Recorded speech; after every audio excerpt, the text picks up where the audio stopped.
Please. Start with you, Silkman. What are your thoughts on all this? Well, like you guys, we also did a live presentation when we received the news. To me, um, I said immediately that we should approach this with caution and to show respect, because if this is indeed true, Millbilly, then it is indeed a massive, massive bombshell. Because this paperboy Tom Sawinski was able to actually name Bobby Dassey, as well as another person, the guy with the beard and 6 foot tall person Mm, pushing the Toyota RAV4. And it's interesting that Tom Sawinski said a blue Toyota RAV4, which is rather interesting. So to me, we need to have a look at the evidence as it stands and discuss it as thoroughly as we can. But I said during our live, and I think you mentioned it as well, you need to show caution.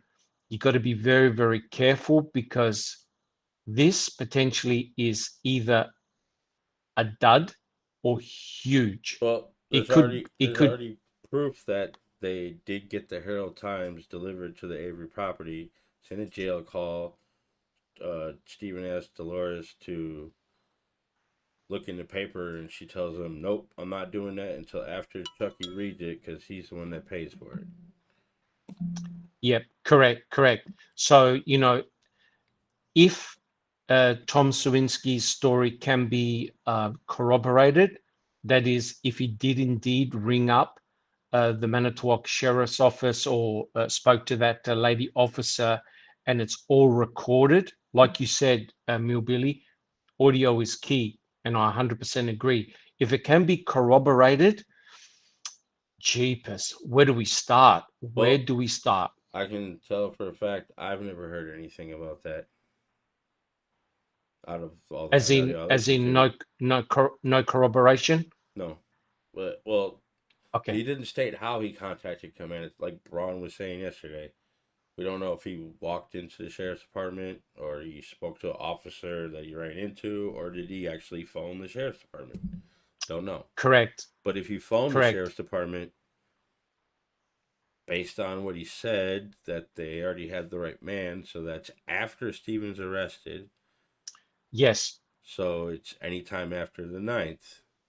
If it's between the 9th and the 12th, it should be in the record.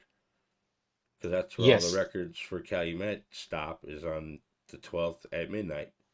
But like I said, Yes. Manitowoc audio is edited 100%. There's missing the whole day of the 4th. The whole day. Yes. Yes. And wasn't it Dennis Jacobs who said that, is Stephen Avery in custody yet? Mm-hmm. And that was on the 5th, Yep. Morning of the 5th. right? So that seems to me of foreknowledge. And that's, when you think about it, the only thing that was found on the property at that stage was the Toyota RAV4, right? There was no forensic evidence linking Stephen to the Toyota RAV4 at that stage, Mm-hmm. right? And remember, there was the three brothers that were there, right? And as you pointed out in some of the recordings that we've listened to, the interrogations, it's pretty clear that law enforcement was sort of like pointing the finger to all three brothers at that stage. So yes, it depends on what Tom Sawinski did, whether he walked in, but according to the filing, he left his phone number, right? So he said, look, if anything obviously occurs, here's my number, let me know. But they never contacted him back. Yep. Justin. And Dr. Silkman summed it up really good. I mean, there's a few things I took away after our chat with Travis last night. As far as how fast this kind of all took place, and KZ had to get it put in place, it does kind of make me wonder how much of this has actually been looked at by her, and to what extent can we Well, like Travis said, really she's not really believe looking it, into but yet, anything. yeah, She's got she's her not. investigators doing it. Yep. So, But the fact of needing to get it on the record before anything were to happen with the situation she's in now, because if she were to go through and try to get information, make sure all this is accurate, and there's a decision made by the 3-judge panel, this would not be able to be allowed in. mhm. So Kelly? I But don't know. It leaves you scratching your brain, that's for sure. I was going to say, Millbilly, I only caught a little bit of what Travis was saying, but don't you personally find it very frustrating that everything has to be done in terms of follow an extensive legal protocol Mm-hmm. for any type of evidence to be submitted, and if the I's aren't dotted and the T's aren't crossed, then it's just simply tossed out, not even looked at. Mm-hmm. It must be very, very frustrating process. Yeah.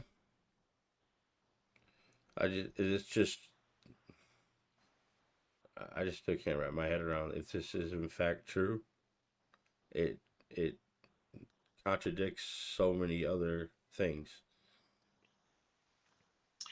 Uh, yeah, as I was speaking to Kelly, um, I don't necessarily think that we can actually toss anything out at this stage, because the only uh, if we think about it, the only hard evidence that we've got, Millbilly, is that Teresa Horbach visited the Avery Salvage Yard on the 31st of October.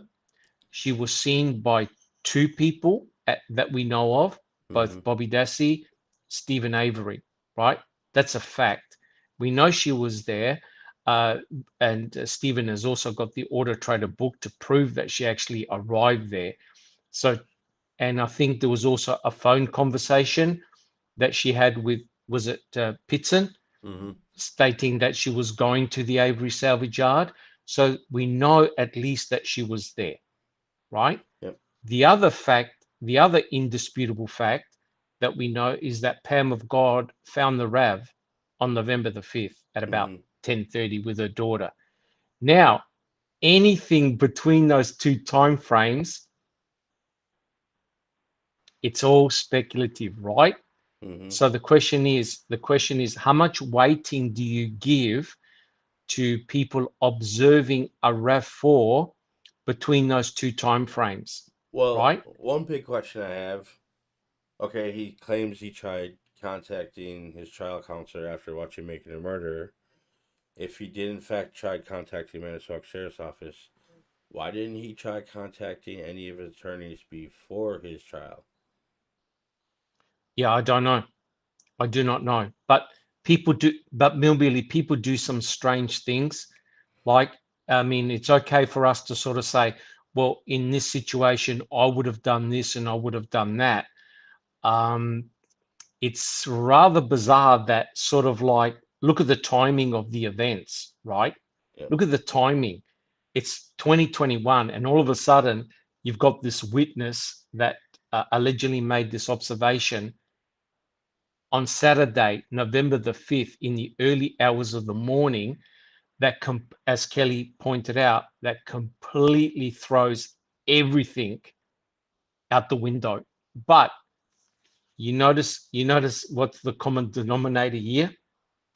Bobby Dassey. Mm-hmm. That's the concerning thing. Personally, the concerning thing for me, Well, it now puts Bobby Dassey handling Teresa's RAV4. I'm going to jump off of the topic of this for a second to point out something that happened in Earl's interview. I don't know if you guys caught on to it, but the officer stating that we've been following your family for weeks. Yes. Yes. Weeks. Yes. I don't understand. I think Millbilly, what he should have said was, "We've been following your entire family the moment you stepped out of prison." I think that's what he was meant to say. It's pretty obvious that, and don't forget, there were confidential informants. His own cousin Yeah. was a confidential informant, and it begs the question: what were the MTSO planning the moment he got released and exonerated? I think they were cooking something up, Millbilly. I can't back it up. It's only speculation. But the mere factor that that officer said to Earl, "We've been watching your family for weeks." Why? What have they done? Exactly. This is what, 9 days after she went missing. Define watching them for weeks, though, because a lot of people have said that they thought that the law enforcement were watching the salvage yard like a hot, what is it, a cat on a hot tin roof, like they were just constantly zoning in 24/7. They were watching. So if that's the case, if Bobby is bringing the RAV down at 4 or 5 in the morning and there's people staked out around the property watching, does that mean the law enforcement missed that this was happening? Does, you know what I mean? It just has like that feel to it, like you have one hand of the scale tipping the other. It's like, well, which one is it? You can't have, but did they watch them do it and just go, it's only Bobby, he's doing us a favor, to sit back and let him do it? Or were they just not actually watching? And that has now been kind of confirmed by that this has never come up before. You can't have them both. It's either one or the other. And that's when it comes back to speculations. Like, you can assume that they were being watched in whatever way you perceived that how we meant it, but what does he mean by that? We've been watching your family for a while. Define what that means. Well, does this mean that the cops didn't plant the key now? How would they get the key if, in fact, this is true? Good question. Well, here's the question, right? If these guys are pushing the RAV4, right, and Tom Sawinski said the lights were off and he saw them pushing the RAV4 and the door was open, right? So I believe that you can't push that car and steer it unless you've got a key in the ignition. No, yeah, you right? need to unlock you also need to put Yeah. the car in neutral. That's correct. So therefore, here's my question: what key did these two guys have? Now, I'm assuming that it could be any two people, right? Yeah, no. Because we don't know if it was Bobby Dassey, but these two individuals, right? They had a key. The question is, did they have that spare key, the one that was found in Stephen Avery's bedroom, or did they actually have Teresa Horbach's keys with, house keys, business key, and car key, right? Which begs the question, where is it, right? And there are obviously other questions as well, right? So where did this RAV come from, and why are they pushing it onto the salvage yard on a Saturday morning? And it can't be they ran out of gas, because we got a photo with the car turned on and it's got a half tank. Yep. The thing that gets me about the whole pushing it down Avery Road, it just kind of boggles my mind, because we're talking about a guy, like, we're going to assume, Alec, that it's Bobby Dassey.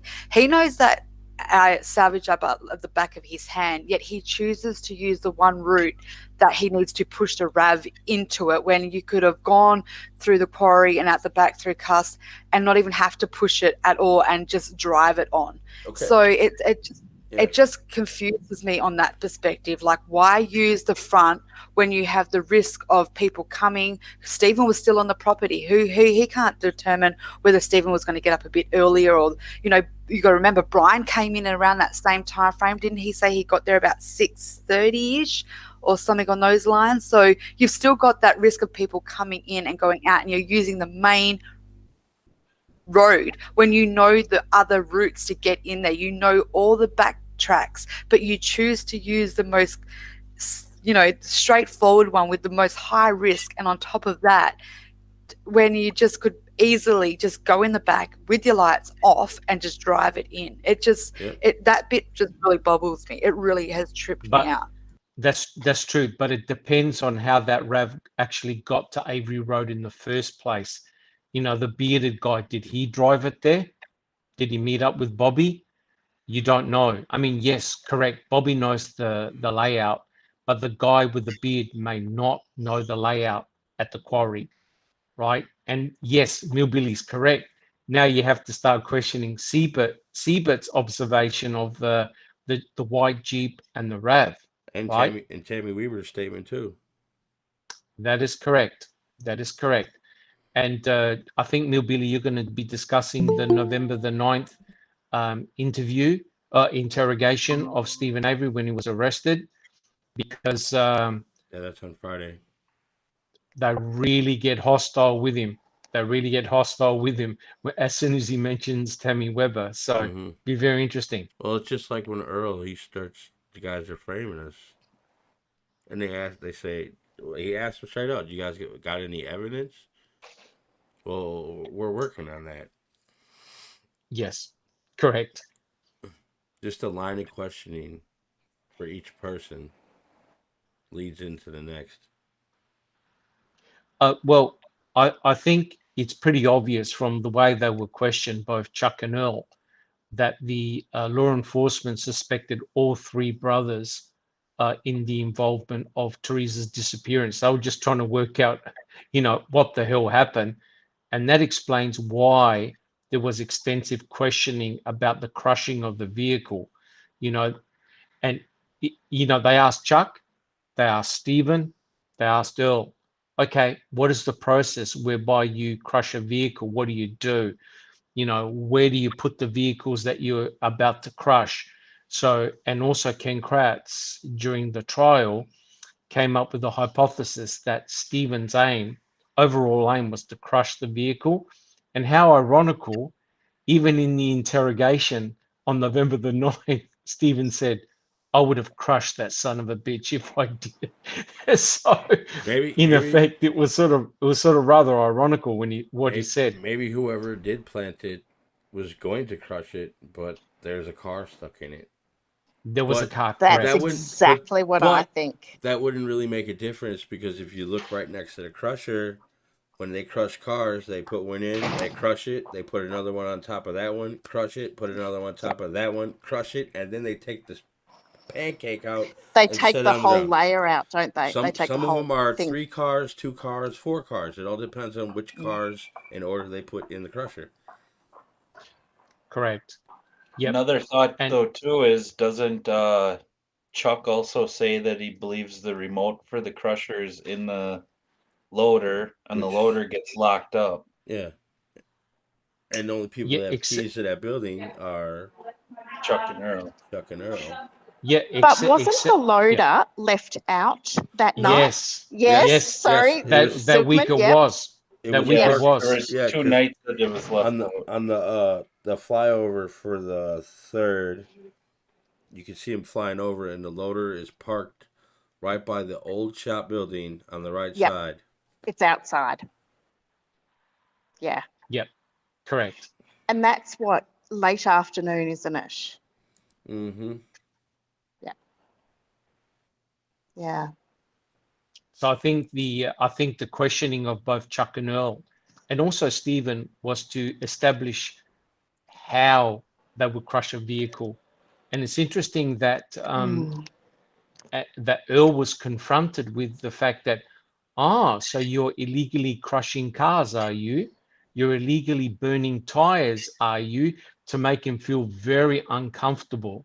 So, they were threatening him. It's only a hop, skip, and a jump from that to killing someone, isn't it?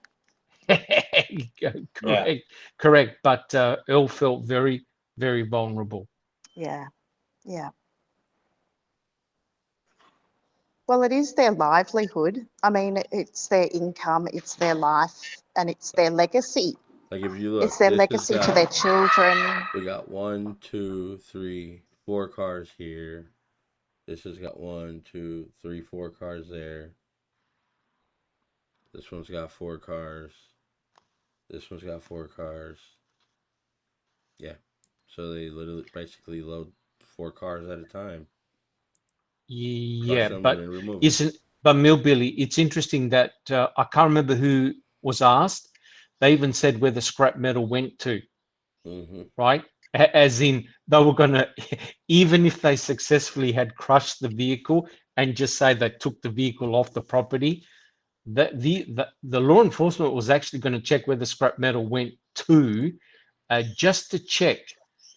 But it just so happened that Pam of God found the RAV on the Saturday, so they didn't have to do it. But Do you remember interesting.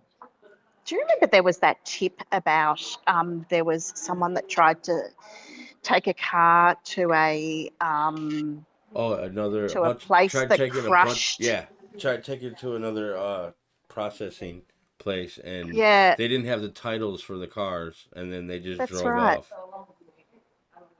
That was interesting. I believe that phone call comes in on the 10th. Hmm. Remember, we tried to follow that up. That was, yeah.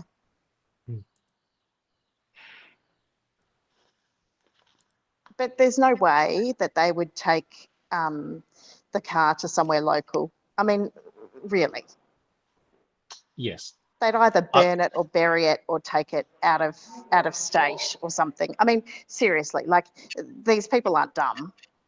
I mean, they're dumb in that they do self-serving things that are going to come back on them, but they're going to be a bit sly about it as well. Yeah.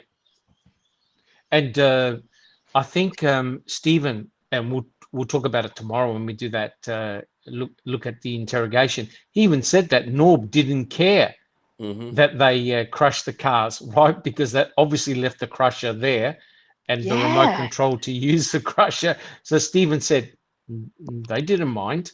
You know, they didn't mind. But it's interesting that they were playing mind games with Earl, and Earl was very susceptible, and he was scared. He was very scared. Yeah, Earl's an interesting character. Yes, he is.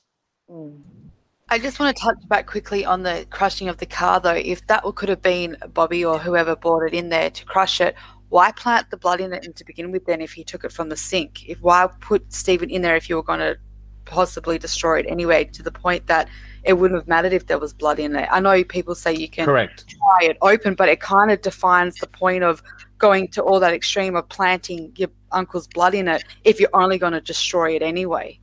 Very good point. Hang on. You're assuming the blood was planted before that decision was made.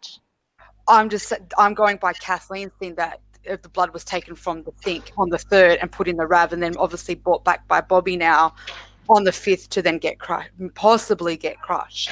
But it doesn't need to be put on immediately. But it begs the question, and this is my biggest bugbear: why in the hell would Bobby Dassey be associated with that RAV4? Why would he associate himself with the RAV4? It honestly makes no sense at all, right? The only reason in my mind is that someone's manipulated him, and that's how they got him to be a witness. That, honestly, my own perspective, and this might not make me very popular, but I believe this is how they manipulated him into being the state's witness. Well, you look at what they did to Earl. Yeah. And why? No, that's a very good point, Bron. Very good point. You move the car for us. Now, look what we've got on you. Right, you do what we tell you. Yep, so he's a compromised witness. We won't say anything about that as long as you do what we say. Well, you know, if we're being totally honest here, say Stephen never had the civil lawsuit, they could have easily pinned the murder on Bobby, couldn't they? They could have come up with a story to say, well, mate, you were the last person who admitted seeing Teresa Hallbuck alive. your uncle saw you leave the property. Now, explain it, right? And so they could have easily pointed the finger at Bobby. And when they finally examined the computer and found all that violent porn, But it's oh my much more, God. it's much better. It's they're trying to label Stephen Avery as this sex theme, this predator, sexual predator, etc. And lo and behold, they've got someone that is actually looking at violent pornography, and look at all the search terms that were being looked up. That's exactly what happened to Teresa Horba, a violent death, right? So in actual fact, I'm not saying Bobby did, but he actually makes a better suspect than what Stephen does. Yeah, he definitely does. Yeah. So if they were looking for someone to pin it on, Bobby would be better than Stephen. Correct. And this is something I can't understand, guys. Why did Bobby Dassey insert himself into the narrative? He could have simply said, I saw nothing. I was in the shower at the time. So Yeah. why? What? I think I know the answer why, but why on earth would Bobby put himself into the narrative and hence became the star witness against his own uncle? Yeah. Yeah. I think it's a very valid question, and however you answer it, in your own mind and your own theoretical construct, that will help you to understand a lot of the evidence and the way that the manipulation tactics and that sort of thing have worked. And people are going to have different perspectives on that, but I think it's a really good thing to think through. Why did Bobby become involved, and why did he become the state's witness? Correct. And you've got this real bizarre situation, right, whereby he alibis Scott Tadich, Scott Tadich alibis Bobby Dassey, and guess who are the two star witnesses for the state against Stephen, right? Mhm. Scott Tadich, you saw a 10-foot fire. Thank you very much. And Bobby Dassey, you said, oh, yeah, I saw Teresa walking towards Stephen's trailer, right? So, bam, that's a double whammy. I thought it was really, really good that in John Ferrick's article in Patch, that he actually clarified with Kathleen Zellner that the other man, the older man with Bobby, did not fit Scott's profile. Very good point. I think that it was really valuable to have clarified that, because that couldn't be written in the affidavit or the motion, but it was an important point to get out there. Mhm. Yes, it was. Yes, it was. And he wrote it well, I think, too. So, and lots of people will read his work. Well, That's good. Yes. I've been seeing hundreds of people talk about this man.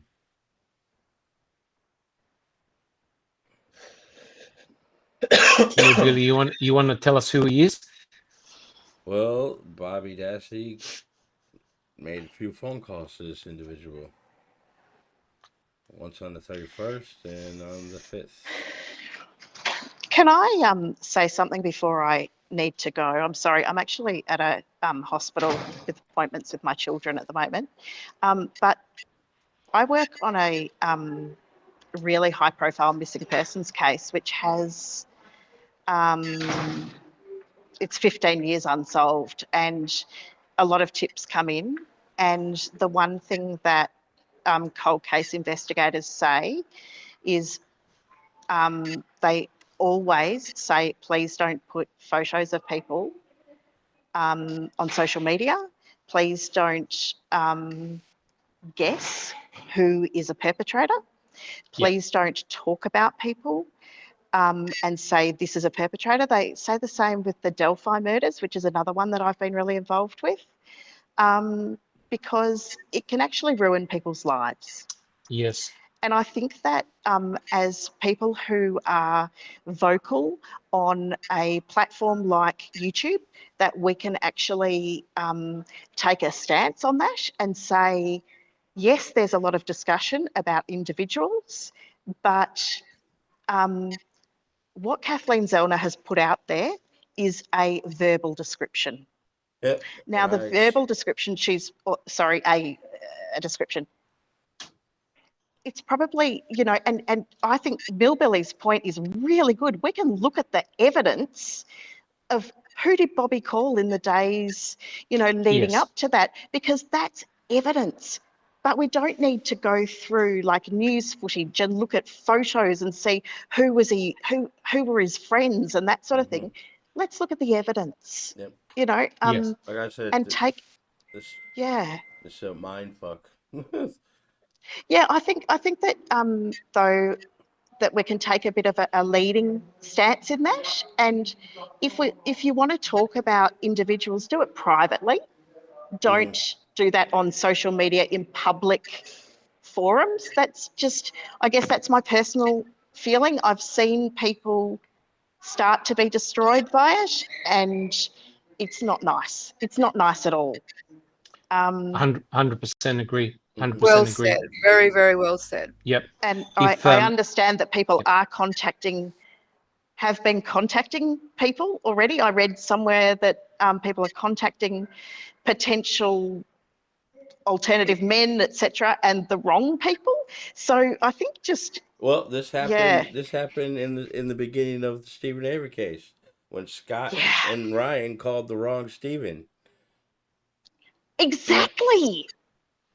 Yes, precisely. And, you know, fair enough, they were trying to track down their friend. And that was one phone call. But imagine how many people are going to phone when it's on Facebook and Twitter, you know, or Correct. Reddit. So I'm sorry that I need to go, but I just felt that was an important thing to say. And That's a very good point. thank you Very good all point. for listening to my little soapbox when I No problem. need to go. Have a good day. And thank you all for your contributions and thoughtfulness with the way you present things. It's really, really appreciated. It's a really good dialogue. Yeah. Thank you, Bron. Thank you, everyone. See ya. Bye. Bye-bye. Bye. But yeah. And what she said, just want to echo that. That's really, really well put. But it also goes hand in hand for Bobby right now. His presumption of innocence is still on the table as well. 100%. You got to remember, this is just a witness. It's come forward with an allegation. There is nothing that proves otherwise right now. We have to just trust that this will come out the way it will come out, and just wait. Yeah, because just to echo, if I can just have 30 seconds, Billy, just to echo what Bron said, there was a documentary on Netflix. I think it was called Murder at the Cecil Hotel. And that's exactly what happened, right? This guy who happened to be into death metal, they actually blamed him as being the murderer of this lady who also stayed at the same hotel. The only problem was there was 1 year, he stayed at the hotel 1 year apart from when I think it was Elisa Lamb, got, well, she actually wasn't murdered. It was found out that she had committed suicide, right? Yeah. But the problem was a lot of the YouTubers labeled this guy as the murderer and destroyed his life. And so one has to be cautious and careful. But then again, you know, if there's corroboration of what Tom Sawinski has said, that's going to be very, very interesting. But we can't point the finger at anybody because we don't even know if it's Bobby Dassey. He said it's Bobby Dassey, but it could well be mistaken identity. Very well. Very true. So I'm skeptical on all this. I don't know. It contradicts so many things. But Yeah. Yeah, it does, Milby. It does. But like I said before, we know of two facts. That Teresa Horbach was on the property on the 31st. That's a fact. We also know as a fact that Pam of God and her daughter found the RAV4 on the 5th. Anything between those two time frames is purely speculative, right? Mm-hmm. It's just it doesn't make sense. So, just to echo what everyone has been saying, the RAV4 or our RAV4 was seen at the turnaround, right?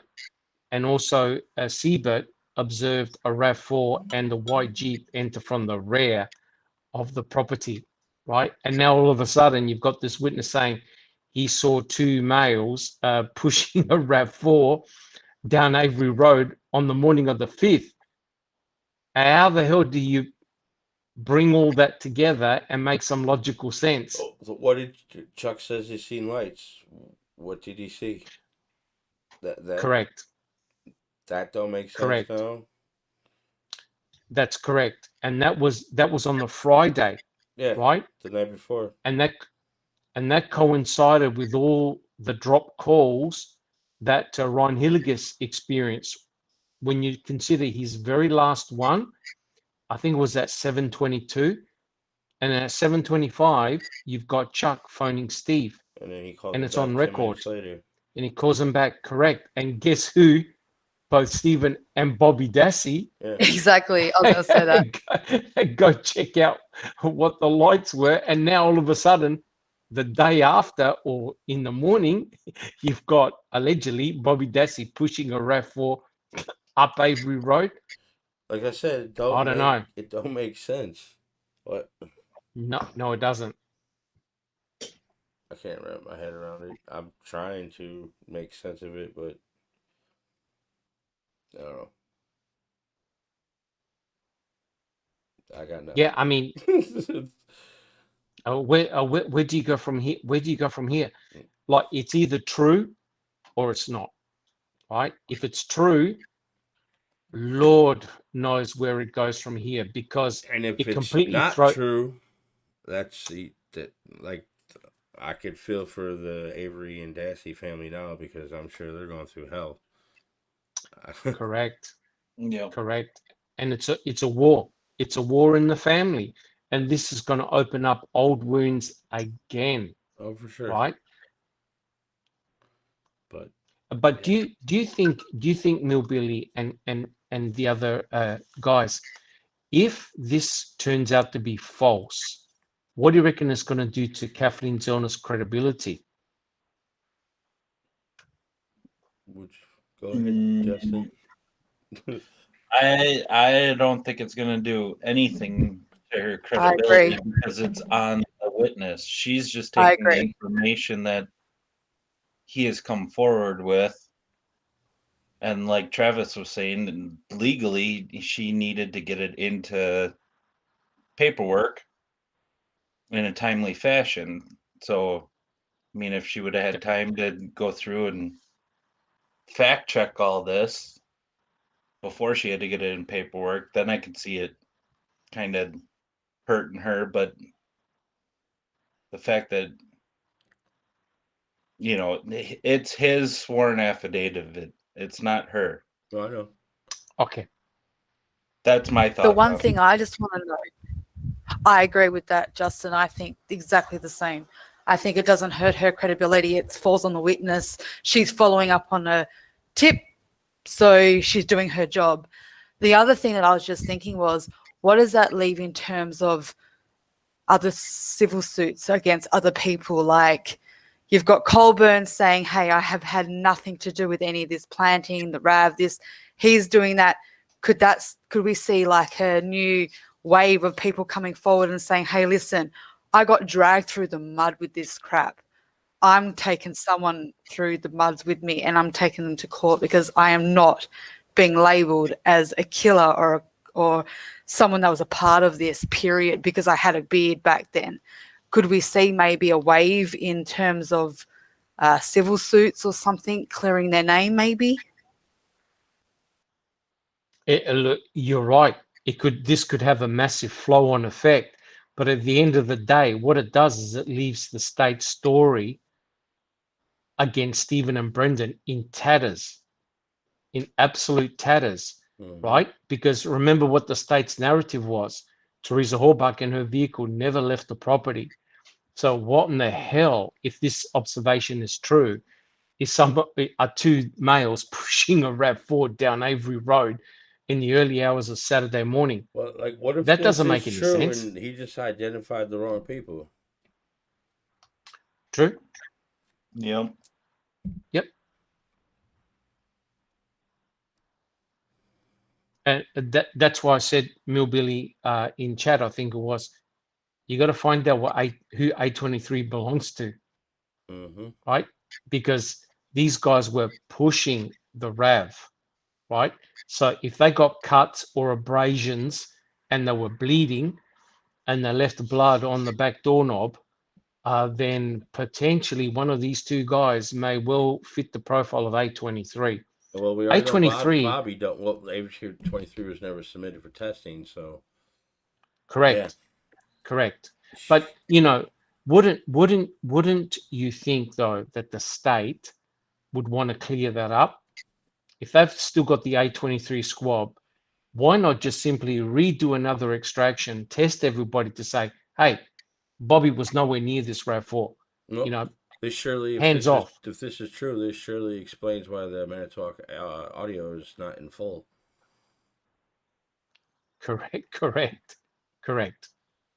I think I think this throws a spanner in the works, as what Kelly said, and it could go either nowhere, or it can have a precipitation effect. So you know, it's interesting that Kathleen now has put this filing at when one considers the timing, but yeah. I don't know where it goes from here, guys. How did they get the key then? If the law enforcement planted the key, Wasn't the lanyard portion found in the center console? In the RAV. It was found in the RAV. The lanyard was found in the RAV. When Ryan and Scott were brought on the property, where were they allowed to go? Where were they taken to? Correct. Yeah. Because they don't start finding everything else until after Cuss Road happens. That's correct. And, you know, like I said, on many occasions, it doesn't necessarily have to be Lenko Colburn that left that key there, right? It doesn't necessarily mean that they planted the key. The key could have well been pre-planted and it was there ready to be found. And again, what I can't wrap my head around is the involvement of law enforcement in all of this. Either they're not involved at all, or they've got some partial involvement in this. We got high amounts of DNA on that key. We got Stephen Avery's missing toothbrush that is found by Jody a month later. So that's how the DNA got on the key. But how'd the key get in the trailer? Yeah. But the key, that's right. The key's been cleaned, right? Because there's no other genomic profile on that key. There's not even a minor profile of Teresa Horbach, who allegedly owned that key, right? To me, it looks like the key has been cleaned and DNA has been placed on it, right? And look at this, look how frustrating this is, guys. Cherie Cohane used the entire swab. You can't check it again. Nope. So the only word you've got is Cohane, right? Item FL, same deal. You cannot retest it. You only are reliant on Cohane and her honesty. So, you know, this is still a... They got rid of the bones. Who's to say they didn't discard A23 too? I reckon A23 is gone. Because this is bizarre. You've got now a third genomic DNA profile that none of them were aware about, until they tested A23. And Sharif Cohen hid it, right? You look at the DNA reports, A23 is mentioned in, I think, 2 reports, and they were completely different reports, Mm-hmm. and nothing was done with A23. She said, oh, we got a partial profile. We couldn't get anything. And that was the end of it. Now, come on, guys. You got blood on the back door handle. You got a print, and you've got a 3rd genomic profile on the back of the RAV. And you got a dog. I'll be back in a hitting- sec. I'll be dog- back in a sec, guys. You got I'll a be back dog in a sec. hitting on the rear tailgate of that car too. Yeah. But then you got Link never signing in on the property on the 5th, but he signs out.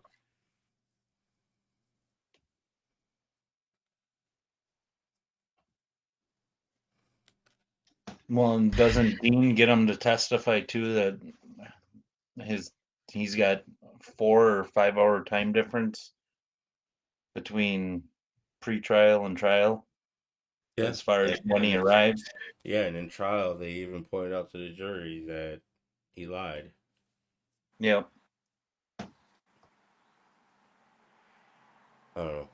It's just back to the beginning, folks. Start all over. Yes, it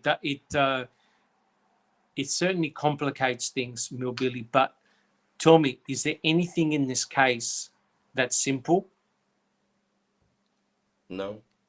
There's nothing that simple in this case. There's a lot of ducks and drakes going on, especially by law enforcement, and so this throws another spanner in the works. I'm afraid it really does. Sure. It's just, I find it ironic that we have A23, which is a DNA of somebody, a questioning of somebody, and then on the same side we now have this witness saying this is an unidentified gentleman that no one has even been able to, we can consider who we may think it is or whatever, but this A23 matches a person that is now unidentified. It's just ironic, you know what I mean? Correct. And I think Bobby Dassey was actually asked, correct me if I'm wrong, Will Billy, he was asked, are we going to find your fingerprints on that RAV? And he goes, nope. He goes, no. Too. And he said, maybe by the door. That's correct. He was honest. So. Yep, he was open. He was honest. He told them, oh, well, look, I was near the door. But Bobby said straight up, nope, you're not going to find my prints on that RAV, which is interesting because didn't the individual say he saw Bobby Dassey without a shirt? Yep. Yeah, so maybe, like Pam of God and Nicole, they use their sleeves in order not to leave any fingerprints or, disturb any potential forensic evidence. So I know it's only speculation, but it's rather bizarre, right? Can I just touch base on that? Because this is one of the bit that's really rattling me, and it kind of goes hand in hand with what you just said, Dr. Silkman. So let's say allegedly Bobby did bring the RAV back, and this is all true, right? The thing that I just can't get my head around is, why would he bring it back and just pray to God that he hasn't made a crucial error and has left his own DNA, and he's so confident that the cops are going to just see past the blood in the RAV as Stephen's and not look for anyone else's and have himself caught out? It's like the same hand in hand. People say there's no way Stephen went and burnt the body elsewhere and then brought the bones back to his own pit. It kind of has the same thumbprint of, you can't expect the killer, who would be at that point of trying to just get rid of it, think, okay, I'm going to plant this against my uncle now and just pray to God that the cops are literally going to ignore me if they find my DNA in it at all, because now we have to now consider that Bobby's now the mastermind of cleaning the RAV, of removing himself from the RAV and leaving only Stephen and Teresa. Well, the Sharif Cohen was actually asked during the trial. She was said, she was asked, okay, how do you check for, forensic evidence, DNA? And she goes, what we do is we look for stains, right? And then we do a sample. Mhm. So that's not to say that Bobby Dassey's DNA isn't in that RAV, right? They only tested stains, right? So they look for blood. They do a presumptive test, then they do a DNA extraction. If Bobby Dassey wasn't bleeding inside the vehicle, right, he wouldn't have left any blood, which means that when Cherie Cohen was doing sampling of the blood spots, there would have been none that belonged to Bobby Dassey. However, when they went back and they re-swabbed the RAV, they checked the door handles, right? They checked the driver's side door handle, the outside and the inside. Guess what they found on the inner door handle? Teresa Horbach's touch DNA, right? Now, what's to say that Bobby and this other guy could have left their touch DNA in the RAV? And the problem is, it's too late now because the RAV has been put away for so many years. It's likely forensically useless. So the only thing we've got here, guys, is this: the prints, unidentified prints, and also A23. So you now have forensic evidence on the RAV or in the RAV that no one can explain. It doesn't belong to Stephen. It doesn't belong to Brendan. And Cherie Cohen excluded Stephen from A23. And also we got blood in the quarry, CX. So therefore, there is forensic evidence that no one knows who it belongs to.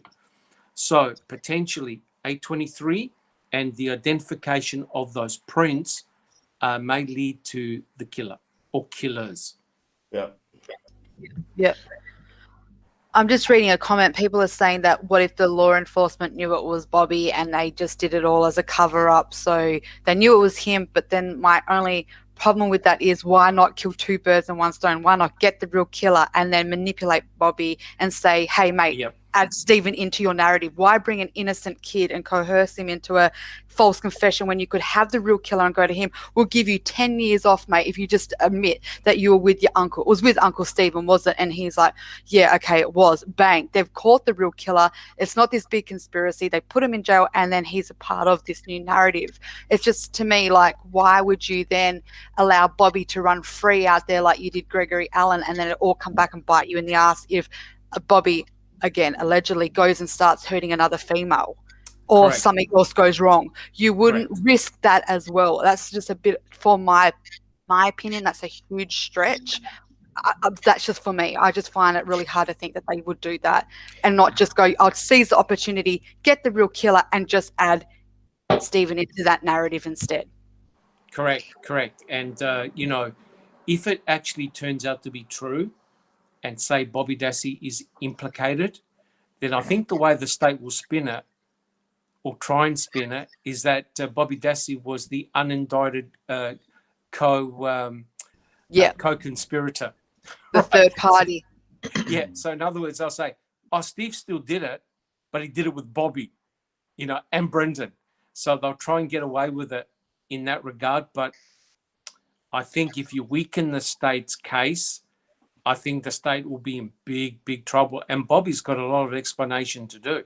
That's if it is Bobby Dassey, right? And as you said, Kelly, you're correct. We can't start pointing the finger at people. That's ridiculous. But it depends on what Kathleen Zorna's got up her sleeve, what other information she's got. There was, to go back to the DNA too, there was another one I remember talking about with Kelly was, what was it, A13A? Yeah, the scan Yes. disc with her name on it. Yes.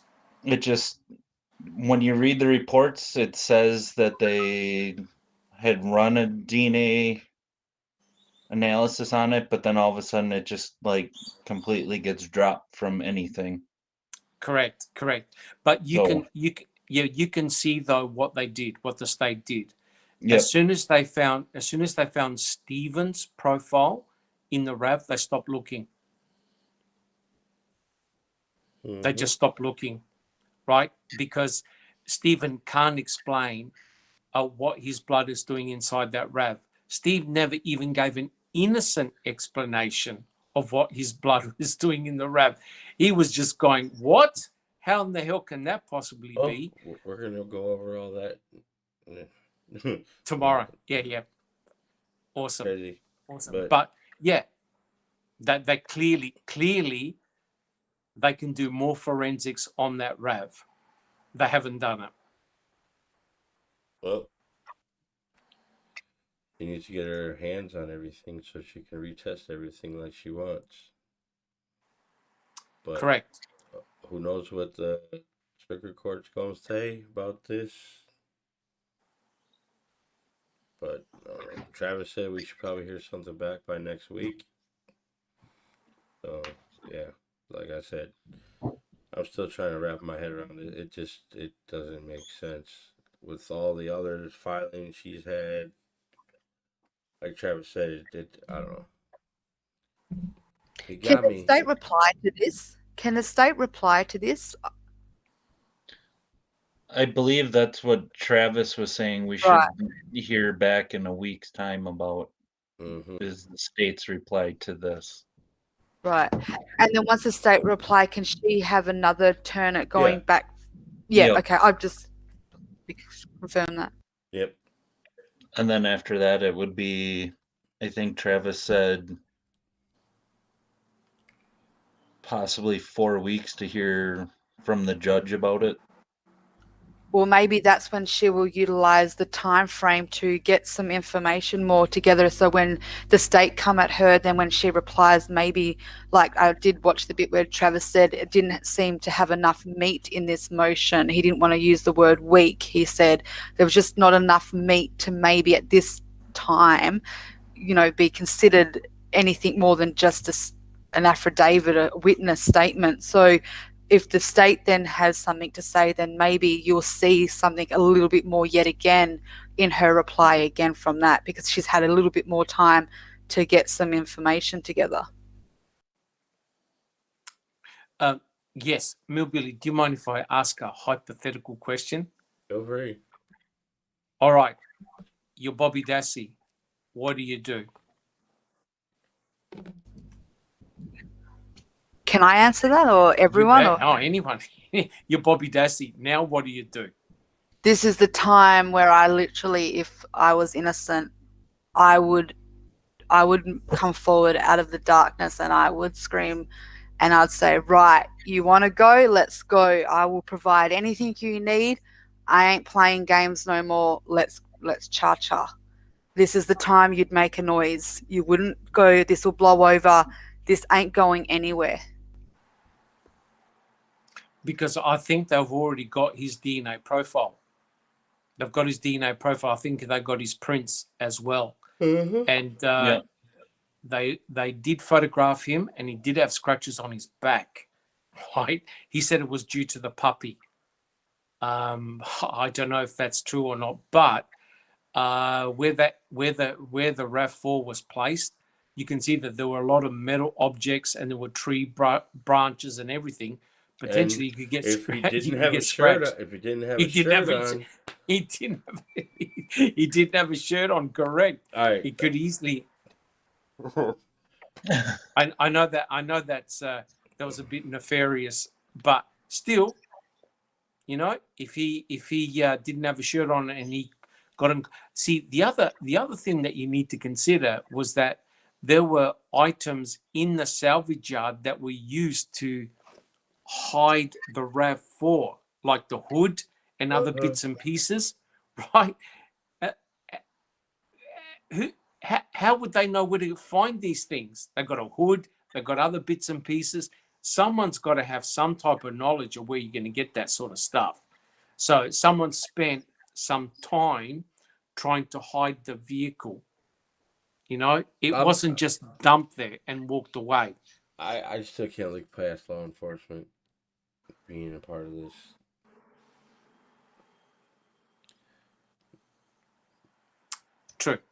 True. Okay, so if you're law enforcement, do you go and speak to Bobby? They did in 2017. No, I mean now. Again, I'm sure Yes, they're again. probably going to. 3.0. Yeah, but yeah. Well, thank you guys for joining me for this little chat. See you guys next time. Thank Later. you, Mill Billy. Thanks, all. Yeah, we're done.